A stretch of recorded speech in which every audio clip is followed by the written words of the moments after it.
Alright, hey guys, so I was talking about making a tutorial for,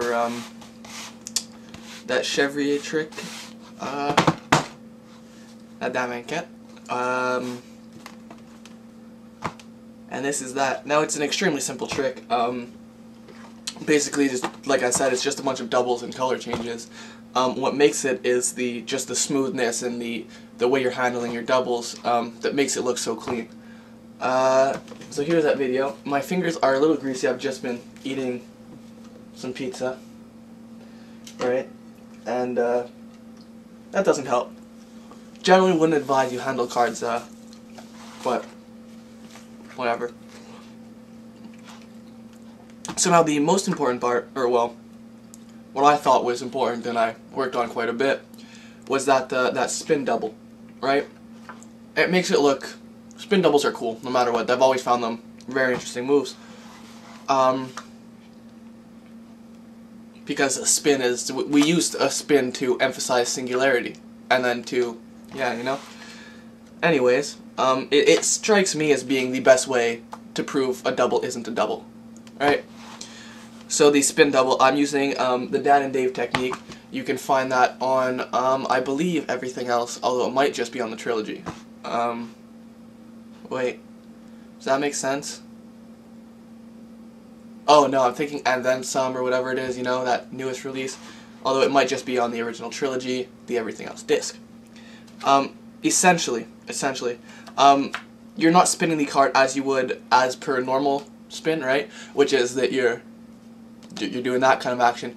Because if you were to do that with a double, you'd just be, because you're using friction and you're just spinning the bottom card on a double. So you have to spin it differently, which makes you change your grip, right? Instead of balancing on your middle finger, which is what I don't know if you guys do it, I balance it on my middle finger when I'm spinning a single, right? And when I spin the double, I have to spin it on my index, okay?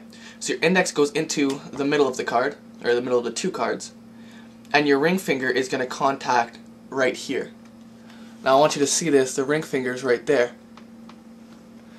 And basically, the ring finger is just going to extend as your hand, not your heart, Queen of Hearts. As your hand extends, as your hand opens up to let the card spin. Right, so you're flicking essentially both of them forwards, which gives you that double.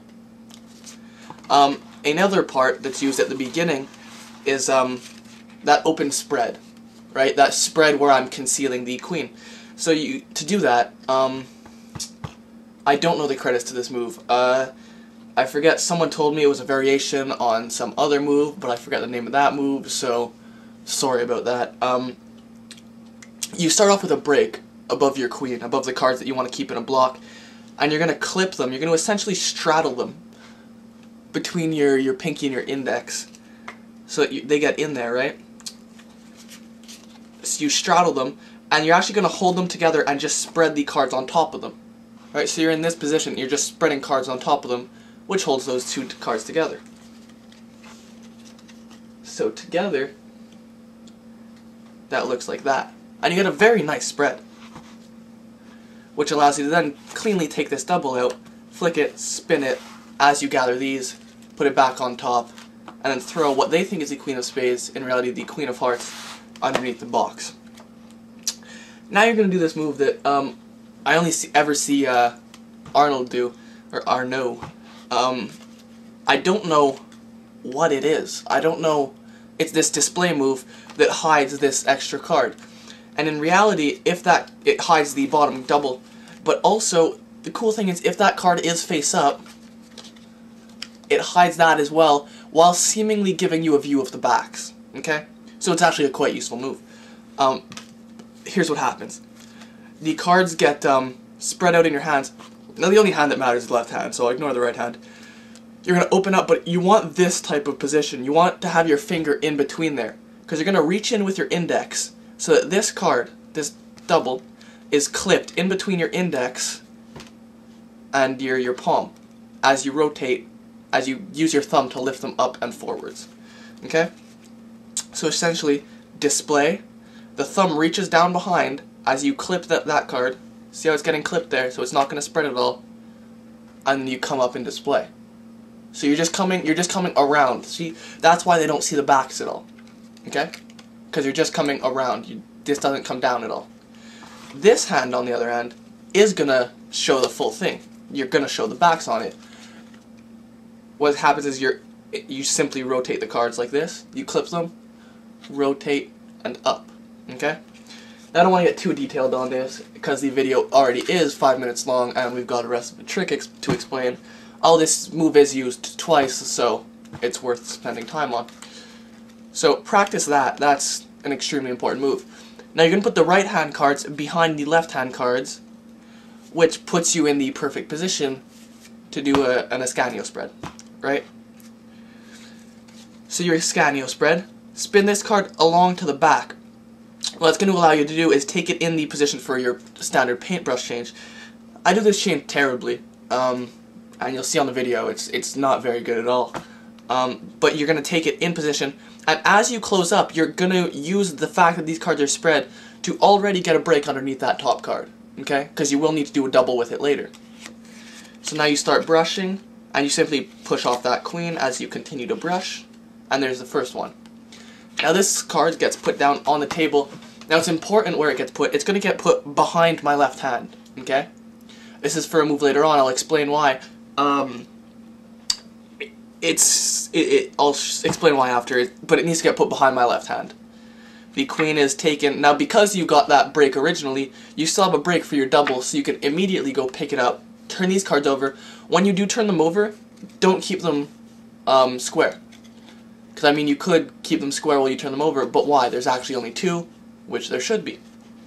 Tap the queen onto the box, turn it over, and throw it onto the table. Now, I do this move a different way than Arnold does this move, and essentially the only thing different is the justification. Basically, you're going to be putting the double card with the queen underneath it straight down here into the middle of the table. These two cards get shown, holding this double together, obviously, right? So you're pushing off that face 9, and it gets put underneath and just clipped with the thumb. Now at this point, Arnold reaches over to pick up the box. Personally, I don't. I go to grab the card. Okay, that's the only difference between me and him, is that he picks up the box while he's putting these two cards down. Now what's happening behind that is because this is a double, remember? Right? So you've pushed off the 9, grab this card with just your thumb. So this is the position you're in. If you let that card slide off onto the mat and you're just pulling the 9 sideways, right? You're not going up or down at all. You just go straight to the side. That 8, the double, will just fall nicely, and it'll just stay nice and square. That happens as you move the box or as you move the card. I put that down, lift the box.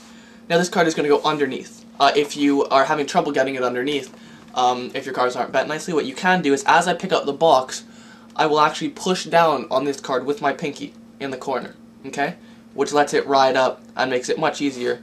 And it's essentially invisible. It's nothing move, I mean, but I just don't want to be fumbling like that, you know? So I'm going to pick up the box, push down with my pinky, can't see anything, but it goes nicely underneath.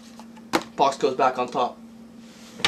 Now I only have a minute and a half left, but here's why this card got placed behind my left hand. I need to get this card, the 8 of diamonds, which is my double card, on to the bottom of my left hand. Now if I were to just go like this, that would look kind of stupid.